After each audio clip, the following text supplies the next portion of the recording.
I'm okay. Didn't get the win. That's fine. That's fine. Didn't get the win. You can't win every game. We played well, played very well in some cases. We showed great tenacity. That's a good word. I should write that down. Tenacity. Good word. Good word. I should use that. Can't win them all. Can't win them all. Hey, Ricky. What? LeBron's the GOAT. I'll fucking kill you. What's up, Bulls fans? Ricky here, back for another reaction. Another Bulls game in the books. Another Ricky's Bulls reaction. And I'll be honest, this one hurts a bit. This game felt like it was in hand. We played very well throughout the entire game. Held the lead for the majority of it, I would want to say. However, the Lakers squeeze it out at the end. They win 117-115. No Bulls today. However, this is a game I just want to say before I get into everything, kind of a preamble to my video is, yes, the losses suck. And I mean, just look at last year. Like, I know as Bulls fans, and I know as fans, we want to win every single game. Are we going to win every single game? No. Nobody could win every single game. Except for maybe football, but that's because they only play like 19 games if you get to the Super Bowl. But that's beside the point. You're never going to win every game in the NBA. And I know that, yet again, this kind of stems from a topic we were having in the MVP Discord, the watch-along. Join it if you're not in it already, link down below. But it was kind of like, I know as Bulls fans, these losses are going to stink because we had this game. This was this is the perfect game. I know AD didn't play. People are going to say, "Really, but AD didn't play." I get that, but you can only play against the people that are out there. And this is one where we played well through the majority. We kept it close. At the end, we had everything we wanted. Final shot. Zach LaVine taking that final shot. It just didn't fall. Yet again, some people say Patrick Williams, his rebound. I'm going to get into that to start the video. But I just want to say, yes, these losses suck. But yet again, I think we need to take a step back and look at the greater picture. At the beginning of the season, this was the perfect outcome, right? That we were talking about, where it's like, the Bulls, I want them to have a high draft pick. I want them to have a chance at a Cade Cunningham, a Jalen Suggs, even fucking an Evan Mobley. And in order to do that, we need to lose. Like, that's the bad part about it. To be at the top of the draft, you have to lose. But this team is competitive. And I just wanted to start off with saying, yes, we lost. But this game, there were a lot of good things to take from it. So if you're a Bulls fan sitting there saying, I'm so upset that we lost this game, just relax a little bit. Not telling you how to feel, because obviously you're entitled to your own feeling, but this is the team that we wanted. And let's start with the end of the let's start with the end of the game, then I'll go through everything. I'll kind of Quentin Tarantino it. We'll talk about the end, then we'll kind of go backwards. And the first thing we'll talk about is the ending of this game, because this was one I know. Zach LaVine taking the final shot. That's the guy you want with the game on the line. 9 out of 10 times he hits that shot. Like, that was the play that Billy D drew up. That was the ideal look that they wanted. Zach just didn't hit it. Like, that's the thing. And sometimes you're going to hit it. Sometimes you're not going to hit it. And I know the Zach haters out there are going to say, see, this is why he's not number one. He can't hit the final shot. But like I said, look it back. Like, I bet you could find receipts of Jordan, Curry, LeBron, Luka, Jimmy Butler, Derrick Rose. There are times where the shot just doesn't fall.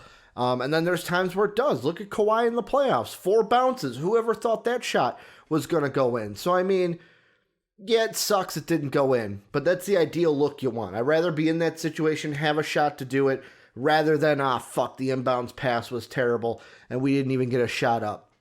Second thing on that play, the last play, is Patrick Williams. There was the thought brought up in our Discord watch-along of Patrick Williams should have had that rebound. And I mean, after watching the replay, I agree. Ideally, he should have had it. But for me, it was more of a, it was like, oh, he should have had it, but are we saying that because we're used to that board being picked up and put up for 2? I thought on it, watching it numerous times, that it was kind of like it just goes down to the rookie came in too overzealous. And that's what you're going to get from rookies sometimes. They're just going to go ahead and do rather than have that refined kind of grab the rebound and put it up. Just seemed rushed trying to get it, and instead of corralling it, it just kind of got tipped out of bounds, which obviously sucks because that would have been a easy putback opportunity, and the rookie would have had a nice little game-winning putback to add on his young resume. But I mean, yet again, that's the ideal position we wanted to be in. The loss sucks, it does, but the loss is going to help us in the draft and get a high draft pick. The other thing kind of going into that, though, of why it's so important that this game ended the way it did. Like, don't get me wrong. I'm not saying I wanted to lose this game. I wanted to win. But yet again, Billy D hit on this at the end of the game in his post game, and I kind of was going to hit this anyways, and it's great that Billy D hit on this too, of this team could have rolled over. There was a spot in the fourth quarter where we were down, I think, either 10 or 12, one of the two. I know we were down by 10. I can't remember if it ballooned to 12 in that fourth quarter, but let's say we were down by at least 10. At that point, think back to last year. Just bear with me. I know it's not a time we want to go back to. We don't want to go back to the thumb. But just take a moment, close your eyes, and think to yourself. I'm going to do it with you. So think to yourself, this game happened last year. Jim Boylan's our coach. How does this game end? I don't know about you guys. I am seeing a team that doesn't seem like they want to play in the game anymore. I'm seeing a team that is kind of looks like they're begrudging to even be out there. I'm seeing a pissed off Zach LaVine. And I'm seeing a Bulls 15 to 20 point loss. That's what I saw. I don't know if you saw the same thing, if it was similar, but that didn't happen this time. This Bulls team did not roll over. This young Bulls team, I will say, didn't roll over. They came back against the great one, as people want to call him. He's not the GOAT, but he is the best player in the NBA, against LeBron James. That is not something that's easy to do for a young team, to go up against somebody like LeBron, who, let's be honest, most of our team probably idolized or watched as young kids coming into the league. And now they get to play against LeBron James, the best player that they've probably seen play in their lifetime. They didn't roll over. They rolled with the punches. They came back, put it in a situation where we're down one. Zach LaVine with the final shot with a chance to win the game. So, like, to me, that's more important. This shows improvement of the Bulls from last year to this year. And what did we really change from last year to this year? Front office coaching, and I guess we had like Garrett Temple and Patrick Williams. Besides that, what have we really changed? Not much. So, like, for me, that's why at the end of the game, I am leaving this game feeling happy because of what I saw from this Bulls team, this young Bulls team, and how they didn't roll over in the fourth quarter. They went ahead and took it, and that's something that I think we could do going forward, looking at this team, where this is a new Bulls team than we saw last year with Billy D at the helm. So that was the first point. The second point I kind of want to get into is Wendell Carter, where actually first I will mention Billy Donovan in his post-game mentioned that Otto Porter, he only played 6 minutes. He left because of a back injury. Donovan didn't know if it was spasms at the time. He just said lower back. So it kind of looks like, yet again, we already have guys like Hutch and Sato who are out because of COVID. T's and P's to them. Hope that they make a full recovery from the COVIDs. Lowry and Archie have been kind of doing conditioning back in Chicago, I heard. I saw or heard, I should say heard, through the grapevine, yet again, don't take it for granted. Maybe Casey Johnson has an update on this, but Lowry Markkanen around Tuesday is the rumor of like maybe when he'll be back on the floor, which would be nice because he was playing well to start the season. But yet again, Otto Porter, don't know how much time he's going to miss.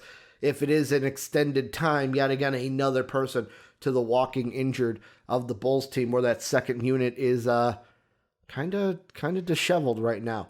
Where Adam Makoka was getting minutes in this one. Let's move then over to the main spotlight of this video, player-wise, and that's Wendell Carter. I think Wendell, for as much shit as I think Wendell gets, and let's be honest, some of it's, I'm not going to use the word deserved, but there are some weaknesses to Wendell Carter Jr.'s game, more so defensively. Yet again, put the asterisks by it. Anthony Davis didn't play in this game. It was mostly him going up against Marc Gasol, Montrezl Harrell, and not Anthony Davis, who was out there. So yet again, that is to be said. But the one thing I did like from Wendell in this game is he seemed aggressive. He seemed to go at it strong. He seemed to kind of be a different Wendell Carter that I can't remember seeing this season, where the aggressive part, like when he'd get the ball, he'd go strong into the paint. There'd be times where on defense, guy comes in, he's playing aggressive defense. And it's like, just watching that, it's like, that's what I want to see, Wendell. I want to see you be more confident, more aggressive, show strength out there at the 5 position. Now, are there ones where I'll put it this way. Does he have a perfect game? No. Him on the pick and roll defense still needs some work. I know Stacey King highlighted a beautiful play where Wendell was sitting back in the paint. Pick and roll happened. LeBron went around it. If Wendell was up and met LeBron sooner, that would have allowed Patty Williams to get back and defend LeBron instead of having a mismatch and have a switch there. But that didn't happen. He laid back. LeBron went in, drew contact, got the foul.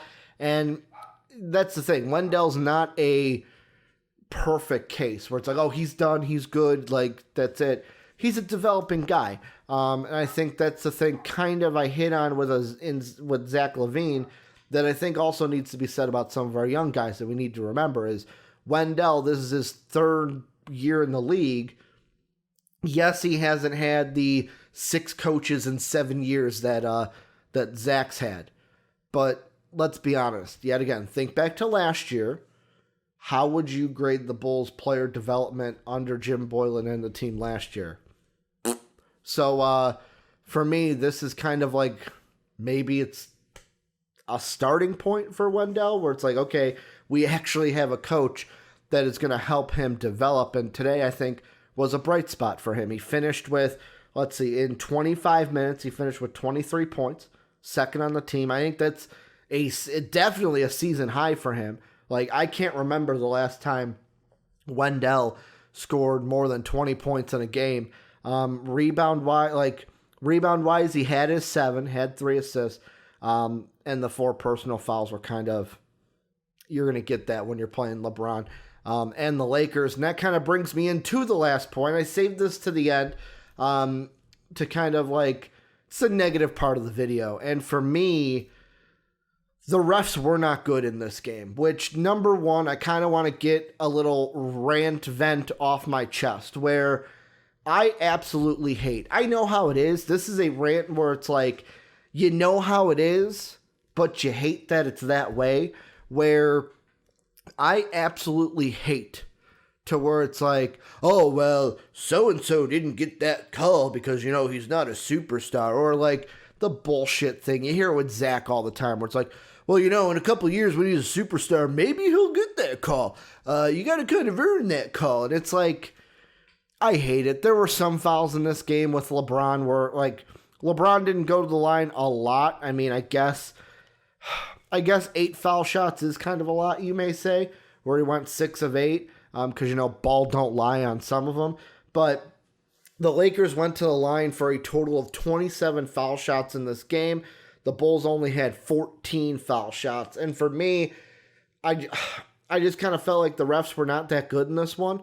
It wasn't a fact of like, wow, the refs are fucking the Bulls, and that's the reason we lost. I know some people may make that correlation of like, well, Ricky, if let's say the Lakers didn't go to the line for about 10 more shots than the Bulls, that would have been maybe 5 less points, 8 less points, because you give or take, they'll make some, miss some.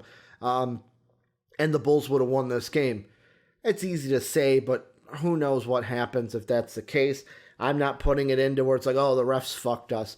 I'm going on the point where this game was in hand and the Bulls fought back to try to win it. But the refs were not good. There were the typical LeBron calls, one of which where he drove in, barely touched the guy, boop, whistle. LeBron gets the foul call and gets to go to the line. But the two that I really wanted to harp on, that rant is over. I know it's not going to change. Superstars are always going to get the call. I just am a firm believer of if it's a foul, it's a foul. If it's not a foul, it's not a foul. Don't matter who it is. In the NBA, didn't know that fouls were different per player, but I guess that's a thing that's never going to go away anytime soon. The two that I have written down that were very egregious to me and really mishaps on the Bulls. The first one was there was a point, I want to say it was in the second half. I think it was in the fourth quarter. Maybe it was even the third quarter, where Zach was clearly behind the line.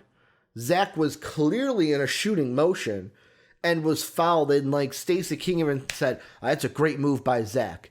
That is a really, really good move by Zach. To like they kind of related to a Trae Young move where it's like, he feels the contact. I'm going to put up a shot. Oh, he was in the motion of shooting. He's going to go to the line for 3 shots. But Zach didn't get that. They're like, oh, okay, it's on the floor. Bulls are in the bonus. Okay, you go to the line for 2. And I'm sitting there going, huh? Like, did you not like... And that's even more egregious to me because if you're relating that to a call that Trae Young would get, how is Trae Young going to get that call and Zach LaVine's not going to get that call? Trae Young is only what? I'm trying to think. Third year? Right? Third year? Because I forget draft classes and how long they've been. Seems longer than it is, right? Third year for Trae Young? Third year, right? 2018? 2 years? No, this is the third year. This is the third year. So what? Third year for Trae Young? 7th year for Zach LaVine? Like, that's even one to where it's like, the thing that I just bitched about, that's going against it. That Trae Young is going to get that call 3rd year in the league. Zach LaVine is not. So, like, that was one where I was just scratching my head like, what? Zach should have went to the line for 3. Yet again, that's one you could focus on, kind of put the old magnifying glass on and go, hey, if we would have got that call, Zach would have got an extra foul shot. That game is tied at that final shot.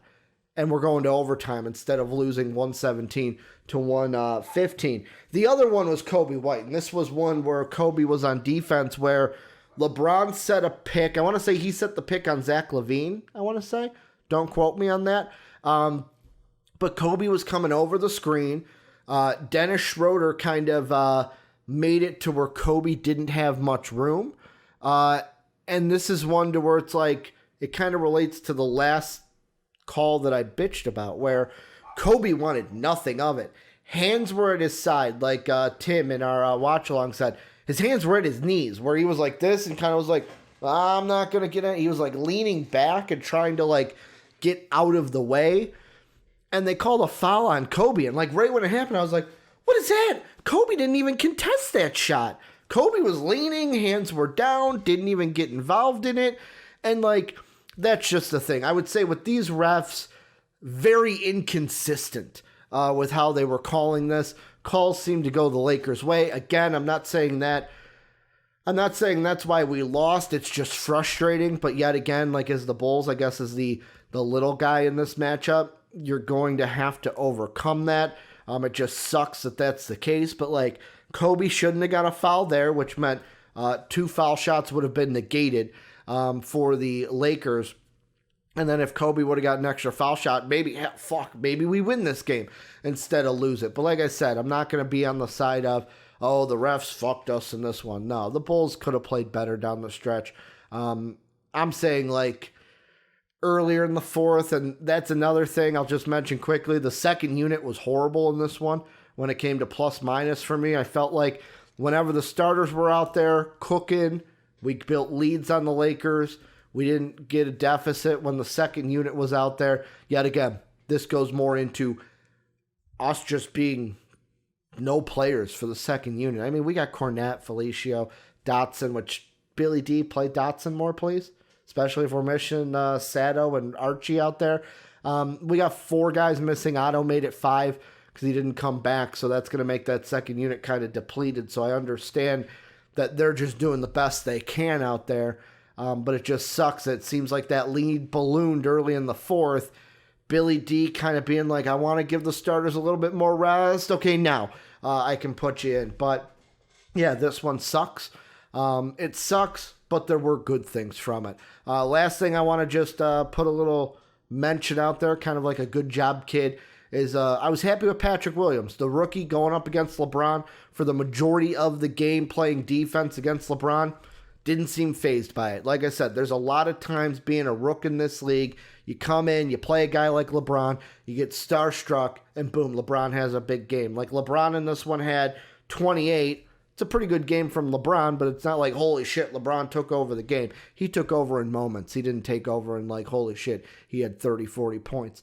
Our 35, 40 points in this game. So I want to say good job to Patty Will, playing good defense on LeBron, not being scared to go up against a superstar like him. That's going to do it for this video. The Bulls will play Tamata Sunday against the Clippers. Stacey King was kind of saying during the game, maybe Kawhi doesn't play that game. We will wait and see. The Clippers played on Friday along with us. They played the Warriors, where I think the Warriors won in that one. So we'll see what's going on Sunday. The last game of our Western road trip. 1 win so far. Let's see if we can get one tomorrow on Sunday.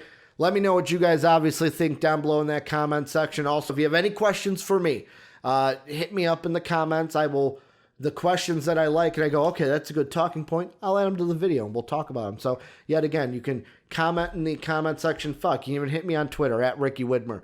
But that's going to do it.